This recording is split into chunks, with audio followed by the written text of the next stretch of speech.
Hello students, तो हमने पिछले वीडियो में पढ़ लिया था वायरसेस तक। तो आज हम पढ़ेंगे नेक्स्ट टॉपिक सेल ऑर्गेनेलीज।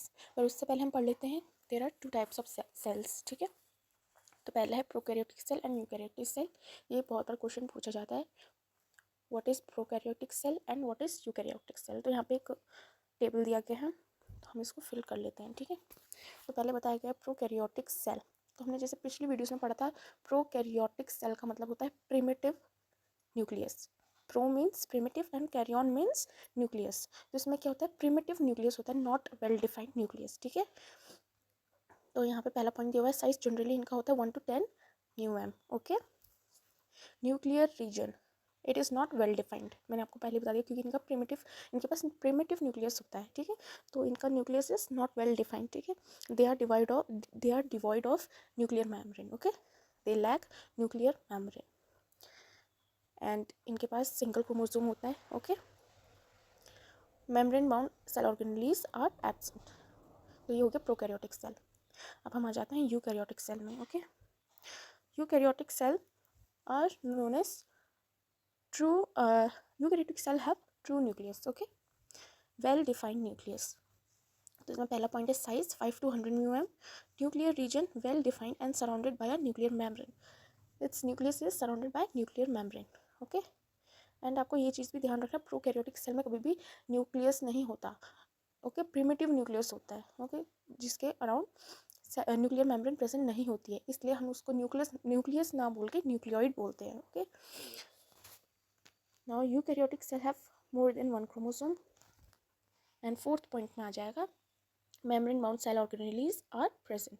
ठीक है, तो अब हम आ जाते हैं नेक्स्ट टॉपिक में, जो कि है cell organelles. Every cell has a membrane around it to keep its own contents separate from the external environment. तो हर एक सेल के पास एक मेम्ब्रेन होता है around it.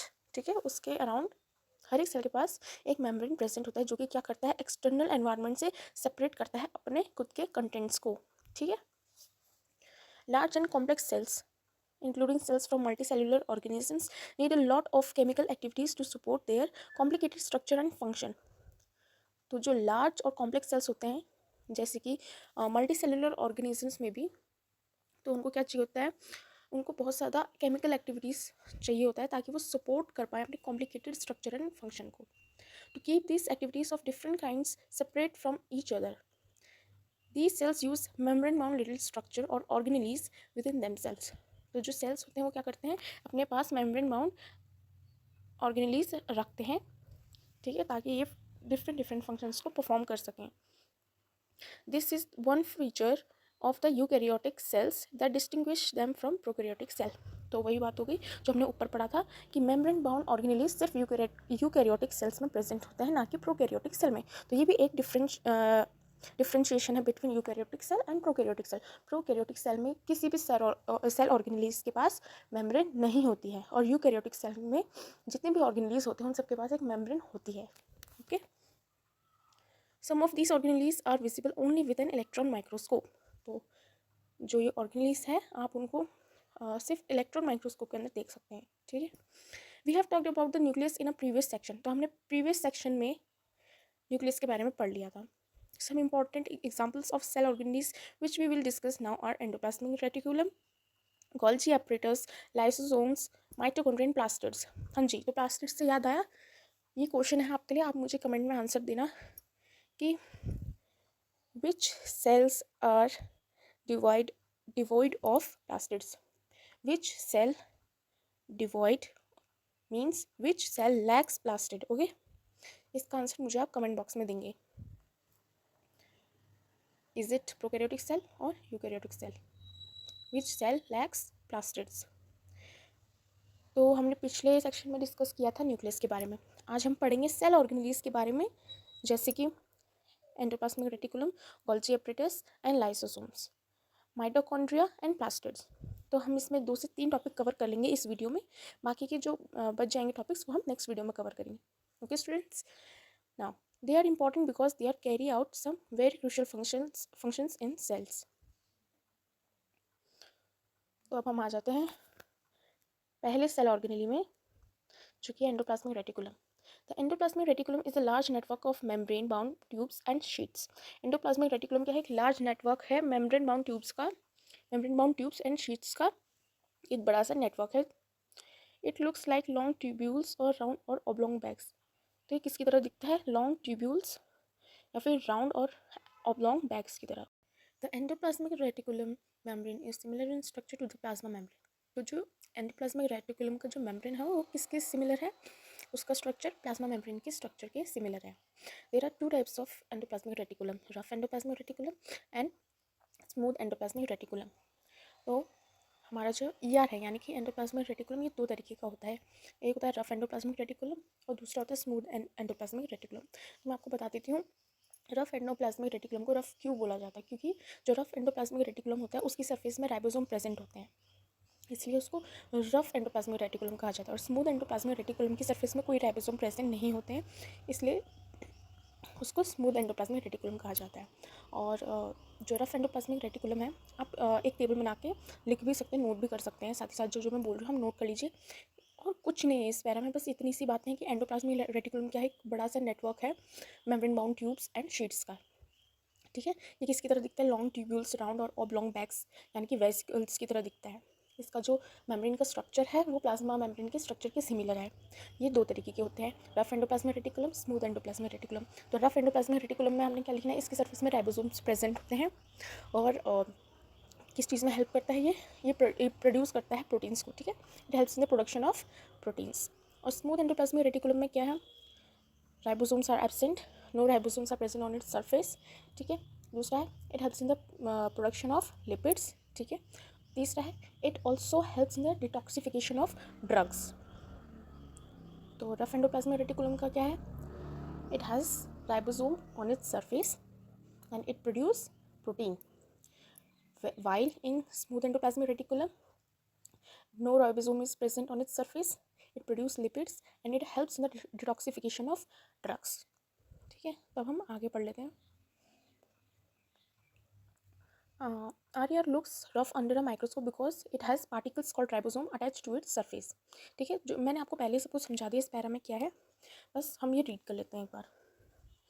The ribosomes which are present in all active cells are the sites of protein manufacture.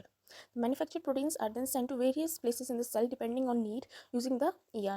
The SER helps in the manufacture of fat molecules or lipids important for cell function. Some of these proteins and lipids help in building the cell membrane. तो जो proteins और lipids formation होती है ER से, rough endoplasmic reticulum बनाता है protein और smooth endoplasmic reticulum बनाता है लिपिड। तो ये दोनों चीज़ें किस चीज़ में हेल्प करती है? सेल मेम्ब्रेन के फॉर्मेशन में। आगे पढ़ते हैं। Some of these proteins and lipids help in building the cell membrane. ठीक है, this process is known as membrane biogenesis. तो इस प्रोसेस को हम क्या बोलते हैं? प्रोटीन्स एंड लिपिड्स की हेल्प से सेल मेम्ब्रेन के फॉर्मेशन को बोला जाता है membrane biogenesis. Some other proteins and lipids function as enzymes and hormones. कुछ प्रोटीन्स और लिपिड्स एंजाइम्स और हार्मोन्स की तरह भी फंक्शन करते हैं। Although the ER varies greatly in appearance in different cells, it always forms a network system. हालांकि जो ER है वो हर सेल में, डिफरेंट सेल में डिफरेंट तरीके का अपीयरेंस देता है, बट इसका जो सिस्टम है वो नेटवर्क सिस्टम ही रहता है हमेशा। ठीक है, तो आप ये एनिमल सेल देख सकते हैं, ये है सेल ऑर्गेनेलीज। यहाँ पे आप देख सकते हैं प्लाज्मा मेम्ब्रेन, ठीक है, लाइसोसोम, राइबोसोम्स, माइटोकॉन्ड्रिया, ये है रफ एंडोप्लाज्मिक रेटिकुलम। आप देख सकते हैं इसकी सरफेस में राइबोसोम प्रेजेंट, राइबोसोम्स आप देख सकते हैं। ठीक है, फिर यह है cytoplasm, nucleus, nuclear envelope, smooth endoplasmic reticulum, इसके पास कोई भी राइबोसोम नहीं, इसकी सरफेस में आप देख सकते हैं। और फिर ये आ जाता है गोल्जी एपरेटस। तो मैं आपको एक चीज़ और बता देती हूँ, जो protein and lipids endoplasmic reticulum form करता है वो कहाँ जाते हैं? एंडोप्लाज्मिक रेटिकुलम से सीधा वो जाते हैं गोल्जी एपरेटस में। ठीक है, अब ये क्यों जाते हैं ये आपको बाद में पता चलेगा जब हम आगे फर्दर टॉपिक को पढ़ेंगे। हम आ जाते हैं नेक्स्ट पैरा में। There's one function of the ER is to serve as channels for the transport of materials. तो जो दूसरा फंक्शन है ER का, एंडोप्लाज्मिक रेटिकुलम का, वो क्या है? Transportation of materials. ठीक है, ये एक चैनल की तरह काम करता है ताकि जो मटेरियल्स है जैसे प्रोटीन और लिपिड्स का, उसका ट्रांसपोर्ट हो सके, स्पेशली प्रोटीन्स का, between various regions of the cytoplasm और between the cytoplasm and the nucleus. The ER also function as a cytoplasmic framework providing a surface for for some of the biochemical activities of the cell. तो ER cytoplasmic framework की तरह भी function करता है, जो कि biochemical activities को करने में हेल्प करता है सेल की। In the liver cells of the group of animals called vertebrates. SCR plays a crucial role in detoxifying many poisons and drugs. Okay, और यहाँ पे आप प्लांट सेल पर देख सकते हैं, यहाँ पे ये है रफ एंडोप्लाज्मिक रेटिकुलम, देखिए इसकी सरफेस में राइबोसोम प्रेजेंट है, देखिए छोटे छोटे। Okay, chloroplast, nucleus, Golgi apparatus, nuclear annulus, plasma membrane, cell wall. Cell wall हमेशा सिर्फ और सिर्फ प्लांट सेल पे ही मिलेगी आपको, एनिमल सेल में कोई सेल वॉल प्रेजेंट नहीं होती है, ठीक है। Mitochondria, ribosomes, cytoplasm, chloroplast, smooth endoplasmic reticulum, lysosome. Okay, अब हम आ जाते हैं नेक्स्ट टॉपिक पे। तो ये है Golgi apparatus. The Golgi apparatus, first described by Camillo Golgi, consists of a system of membrane-bound vesicles arranged approximately parallel to each other in stacks called cisterns. तो जो गोल्जी apparatus है सबसे पहले किसने डिस्क्राइब किया था? कैमिलो गोल्जी ने। ये भी आप नोट कर लीजिएगा, क्योंकि ये आपके बोर्ड एग्जाम्स में भी आ सकता है और स्कूल एग्ज़ाम्स में भी आ सकता है, और ये नीट में तो पूछा ही जाता है। अगर आप नीट की तैयारी कर रहे हैं, नीट हो, MNS हो, ओके, डी फार्म के एग्ज़ाम्स हो, हर किसी में ये पूछा ही जाता है। तो गोल्जी apparatus के अंदर क्या क्या होता है? ये एक सिस्टम होता है मेम्ब्रेन बाउंड वेसिकल्स का, ठीक है, फ्लैटन सेल्स सेक्स का। अरेंज्ड कैसे अरेंज होते हैं? इनका अरेंजमेंट होता है पैरेलल, मतलब अप्रॉक्सीमेटली पैरेलल होते हैं एक दूसरे के साथ, ठीक है। और in parallel arrangement of stacks को क्या बोलते हैं? सिस्टर्न्स बोला जाता है।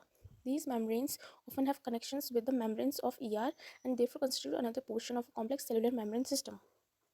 तो ये क्या बोल रहा है इसमें कि जो गोल्जी apparatus है उसके जो कनेक्शन है वो किसके साथ है? Membrane of ER। और ER किसकी तरह काम करता है?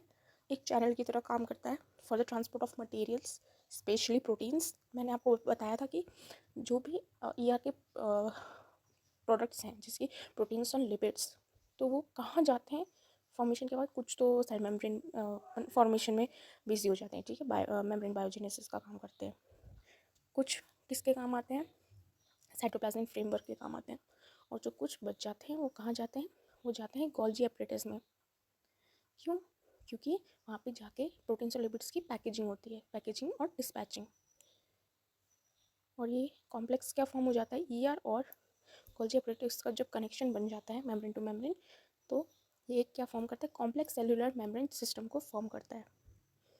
तो material synthesized near the ER is packed and dispatched to various targets inside and outside the cell through the Golgi apparatus. तो जो मटेरियल सिंथेसाइज हुए हैं, मैंने अभी आपको बताया, जो भी मटेरियल सिंथेसाइज होते हैं, प्रोड्यूस होते हैं ER से, उसका क्या होता है? पैकेजिंग और डिस्पैचिंग होता है through Golgi apparatus. Its functions include the storage, modification and packaging of products in vesicles. तो Golgi apparatus का फंक्शन क्या होता है? स्टोरेज का, मॉडिफिकेशन का, पैकेजिंग का एंड डिस्पैचिंग का। Okay, in some cases complex sugars may be made from simple sugars in the Golgi apparatus. कुछ केसेस में ऐसा भी होता है जो कॉम्प्लेक्स शुगर्स होते हैं वो सिंपल शुगर से भी फॉर्म हो जाते हैं गोल्जी apparatus में। The Golgi apparatus is also involve in the formation of lysosomes, ठीक है। तो जो गोल्जी apparatus है उसका इन्वॉल्वमेंट किस में है? लाइसोसोम्स की फॉर्मेशन में। तो यहाँ पे थोड़ा सा डिस्क्रिप्शन दिया हुआ है कैमिलो गोल्जी के बारे में, अगर आप पढ़ना चाहते हो तो आप पढ़ सकते हो, इतना इंपॉर्टेंट नहीं है, बस आपको इतना पता होना चाहिए कि गोल्जी apparatus को पहले डिस्क्राइब किसने किया था? कैमिलो गोल्जी ने। अब हम आ जाते हैं नेक्स्ट टॉपिक, लाइसोसोम्स में। Structurally, lysosomes are membrane-bound sacs filled with digestive enzymes. Lysosomes क्या है? membrane-bound sacs हैं जो कि filled होते हैं, जिसके अंदर क्या होता है? digestive enzymes होते हैं. These enzymes are made by RER. तो ये जो enzymes हैं किससे बनते हैं? RER. तो आप ये भी डाल सकते हैं RER में। एक और चीज़ आ जाती है, RER produce proteins as well as enzymes. Okay. Lysosomes are a kind of waste disposal system of the cell. तो आप इसको अंडरलाइन कर लीजिएगा, ये भी बहुत बार पूछा जाता है। Waste disposal system of the cell called lysosomes, ठीक है। These help to keep the cell clean by digesting any foreign material as well as worn out cells organelles. तो ये क्या करता है? क्लीन करता है सेल को, कैसे? डाइजेस्ट करके फॉरेन मटेरियल्स और worn out cell organelles. Foreign materials entering the cell such as bacteria or food as well as old organelles end up in lysosomes which break complex substances into simpler substances. तो जिसकी जो foreign materials होते हैं जो कि enter करते हैं cell में, जैसे कि बैक्टीरिया, फूड या फिर ओल्ड ऑर्गेनिलीज, तो वो कहाँ जाके ख़त्म होते हैं? लाइसोसोम्स में, क्योंकि लाइसोसोम्स क्या करते हैं? उनको डाइजेस्ट कर लेता है और कॉम्प्लेक्स सब्सटेंसेस को सिंपलर सब्सटेंसेस में ब्रेक कर देता है, तोड़ देता है। Lysosomes are able to do this because they contain powerful digestive enzymes capable of breaking down all organic material. तो लाइसोसोम्स ये कैसे कर पाता है? वो ऐसे कर पाता है क्योंकि उसके पास क्या प्रेजेंट है? डाइजेस्टिव एंजाइम्स प्रेजेंट है उसके पास, जो कि क्या करते हैं? सारे के सारे ऑर्गेनिक मटेरियल को ब्रेक डाउन कर देते हैं। किसमें? सिंपलर सब्सटेंसेस में, सिंपल सॉल्युबल सब्सटेंसेस में, ठीक है। During the disturbance in cellular metabolism, for example when the cell gets damaged, lysosomes may burst and the enzymes digest their own cell. Therefore, lysosomes are also known as the suicidal bags of the cell. तो इसको आप बिल्कुल अच्छे से mark भी कर लीजिएगा, ठीक है, नोट भी कर लीजिएगा, अंडरलाइन भी कर लीजिएगा और ये लिख भी लीजिएगा लाइसोसोम्स में, ठीक है। तो इसमें क्या बोल रहा है कि अगर कभी कभी सेल में मेटाबॉलिक डिस्टर्बेंस होने लग जाती है, ठीक है, सेलुलर मेटाबॉलिज्म में अगर थोड़ी सी भी डिस्टर्बेंस होती है, जैसे कि जब सेल डैमेज हो जाता है तो लाइसोसोम्स क्या हो जाते हैं? बर्स्ट कर जाते हैं, ठीक है, और उसके जो एंजाइम्स हैं वो डाइजेस्ट करने लग जाते हैं खुद के ही सेल्स को, ठीक है। तो इसीलिए लाइसोसोम्स को क्या बोला जाता है? सुसाइडल बैग्स भी बोला जाता है, suicide bags of the cell भी बोला जाता है। तो स्टूडेंट्स आज के लिए इतना ही। एंड अगर आपको शॉर्ट नोट्स चाहिए होंगे तो आप मेरे शॉर्ट्स में जाके देख सकते हैं। अगर आपको चाहिए होंगे तो आप मुझे कमेंट भी कर सकते हैं नोट्स के लिए, ओके। तो थैंक यू स्टूडेंट्स, मिलते हैं नेक्स्ट क्लास में, okay. Thank you students. Students, like and subscribe to my channel and comment down below the next topic.